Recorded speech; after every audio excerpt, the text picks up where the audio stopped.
الله يا الله عبدك يلبي نداك الله يا الله ما خاب من ناداك الله يا الله. بات آپ لوگوں نے کبھی سوچی ہے کہ پوری دنیا کو چھوڑ کر اللہ تعالیٰ نے صرف عرب کو ہی کیوں چنا قرآن کے نزول کے لیے؟ خدا نے آج تک اس قوم کی حالت نہیں بدلی، نہ ہو جس کو خود خیال اپنی حالت بدلنے کا۔ اللہ تعالیٰ نے کبھی ہم مسلمان ممالک بہت سے کافر ممالکوں کے اتحادی نہیں بنے ہوئے۔ علیکم ورحمۃ اللہ وبرکاتہ، کیسے ہیں آپ سب لوگ؟ امید کرتی ہوں خیر و عافیت سے ہوں گے۔ آج 3 دن کے گیپ سے لیکچر اپلوڈ ہو رہا ہے۔ ایسا ہوتا ہے کہ کوئی نہ کوئی ریزن، کوئی طبیعت کی خرابی کی وجہ سے یا کسی وجہ سے اگر سورۃ بقرہ کا لیکچر آگے نہ چل سکے تو پھر میں پچھلے لیکچر جو پڑھے ہوئے ہیں میرے 30ویں سپارے کے، ان میں سے کوئی نہ کوئی لیکچر جو ہے وہ آ جاتا ہے، لیکن یہ ہے کہ گیپ الحمدللہ نہیں آتا۔ اسی لیے آپ اسٹے ٹیونڈ، دیکھتے رہا کریں، سنتے رہا کریں، اپنی آراء سے مجھے آگاہ کرتے رہا کریں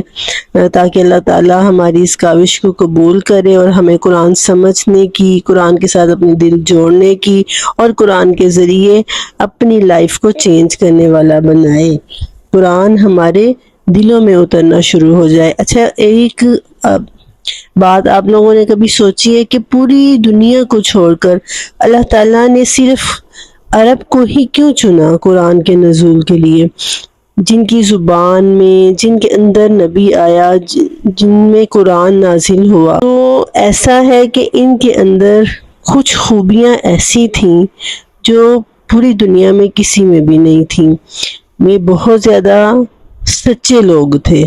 سچ بولتے تھے،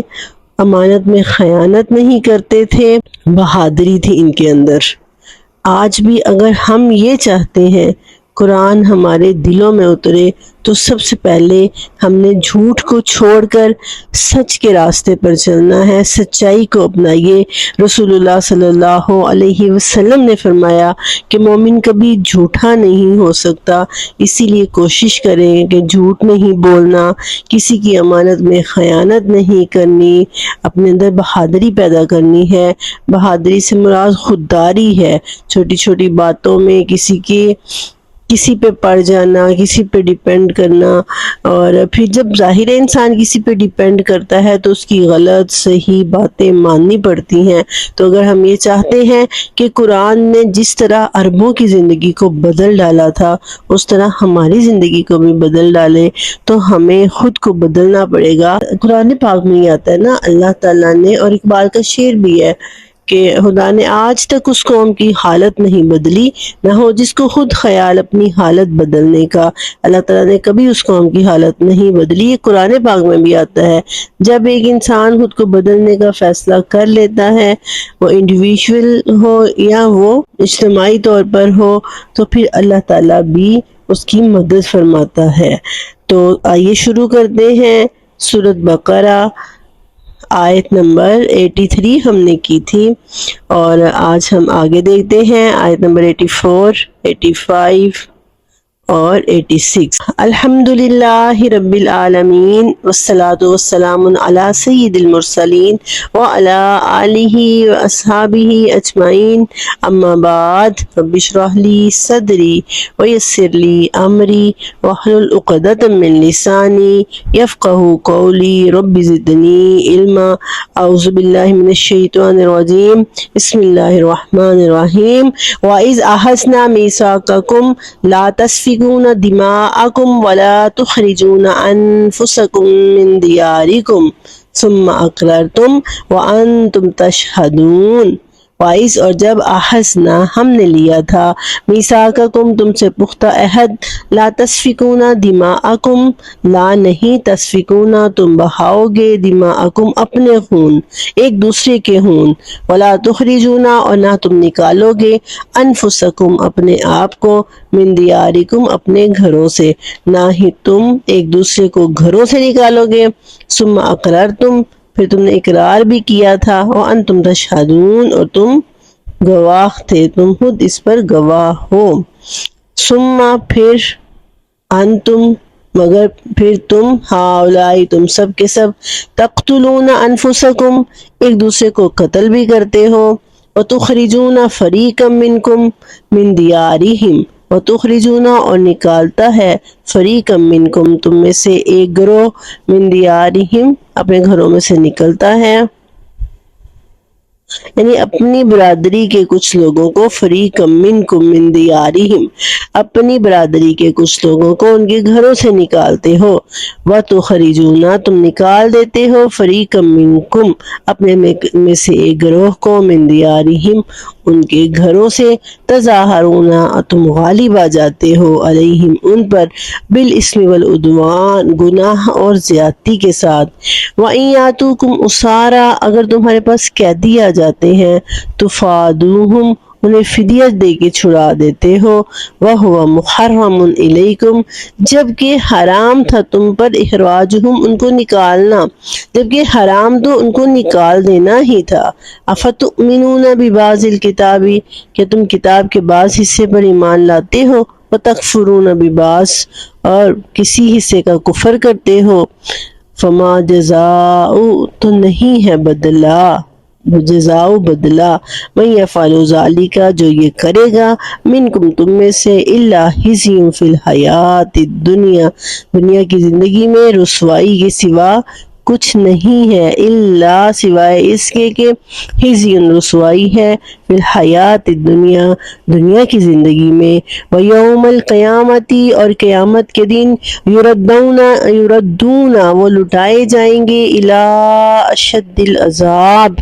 سخت عذاب کی طرف وَمَا اللَّهُ بِغَافِلٍ عَمَّا تَعْمَلُونَ وَمَا اللَّهُ نہیں ہے اللہ بغافل غافل عَمَّا تَعْمَلُونَ اس سے جو یہ عمل کر رہے ہیں أُولَئِكَ الَّذِينَ اشْتَرَوُا الْحَيَاةَ الدُّنْيَا بِالْآخِرَةِ آیت نمبر 86 یہی وہ لوگ ہیں اشترو جنہوں نے خرید لیا الحیات بیچ ڈالا اور خرید لیا دونوں میننگ آتے ہیں الحیات الدنیا دنیا کی زندگی کو بالآخرتی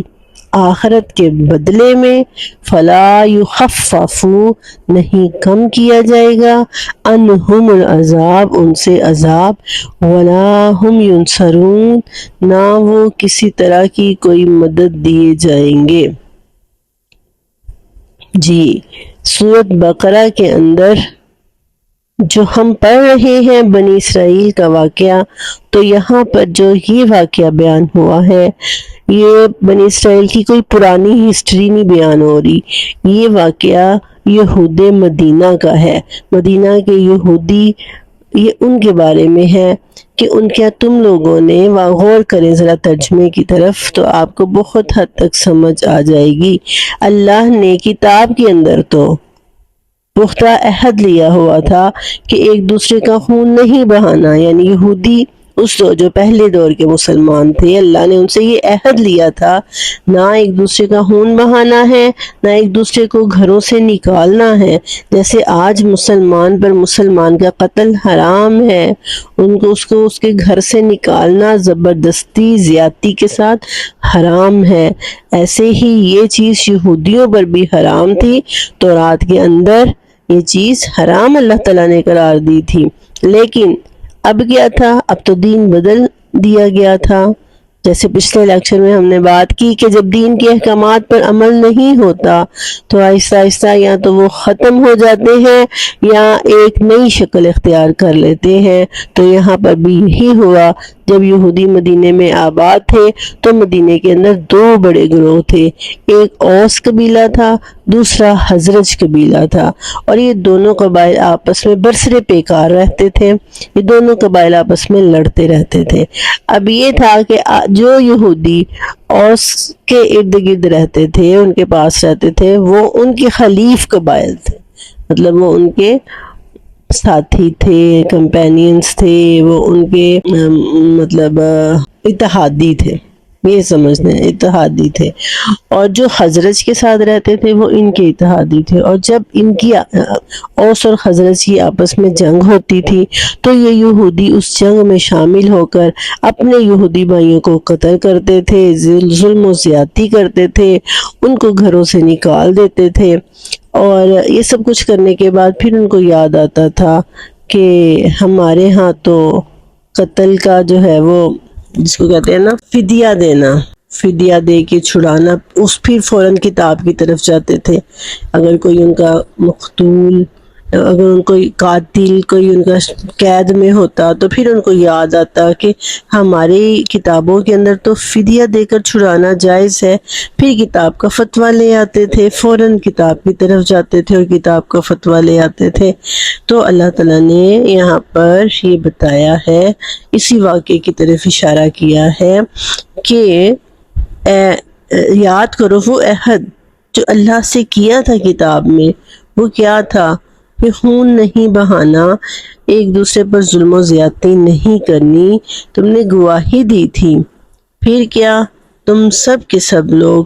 ایک دوسرے کو قتل کرتے ہو، ظلم و زیادتی سے گھروں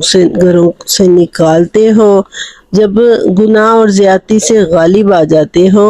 اور تمہارے پاس پھر کوئی قیدی آتا ہے، اور جب وہ لڑائی میں پکڑے ہوئے تمہارے پاس آتے ہیں تو ان کی رہائی کے لیے فدیے کا لین دین کرتے ہو، حالانکہ انہیں ان کے گھروں سے نکالنا ہی سرے سے تم پر حرام تھا، تو کیا تم کتاب کے ایک حصے پر ایمان لاتے ہو اور دوسرے حصے کے ساتھ کفر کرتے ہو؟ پھر تم میں سے جو لوگ ایسا کریں ان کی سزائیں اس کی سوا کیا ہیں کہ دنیا کی زندگی میں ذلیل و خوار ہو کر رہ جائیں گے اور آخرت میں شدید ترین عذاب کی طرف پھیر دیے جائیں گے۔ کیا آج ہم مسلمانوں کے اندر یہ چیز نہیں ہے؟ غور کریں، کیا ہم مسلمان ممالک بہت سے کافر ممالکوں کے اتحادی نہیں بنے ہوئے؟ کیا ہم کافروں کے اتحادی نہیں بنے ہوئے؟ یہ سوچنے کی بات ہے۔ بہت سے عرب ممالک اسرائیل کے اتحادی ہیں، اور جب افغانستان پر حملہ ہوا تھا تو ہم نے کس کے اتحادی ہونے کا کردار ادا کیا تھا؟ اللہ تعالیٰ نے فرمایا یہ بہت بڑا گناہ ہے اور اس کی سزا، اور پھر ہم کیا فتوے دینے شروع ہو جاتے ہیں، ہم پھر فرقہ واریت میں چلے جاتے ہیں، جی وہ تو ہمارے فرقے سے ہی تعلق نہیں رکھتا، ہمارا مسلک نہیں مانتا، چھوٹی چھوٹی باتوں میں ہم جی وہ اہل تشیع ہیں، اندر خانے کی بات ہوتی ہے اہل تشیع ہیں، یہ مسلک ہے، وہ مطلب مسلک کی بنیاد پر ہم یہ بھول جاتے ہیں کہ وہ ہمارے مسلمان بھائی ہیں۔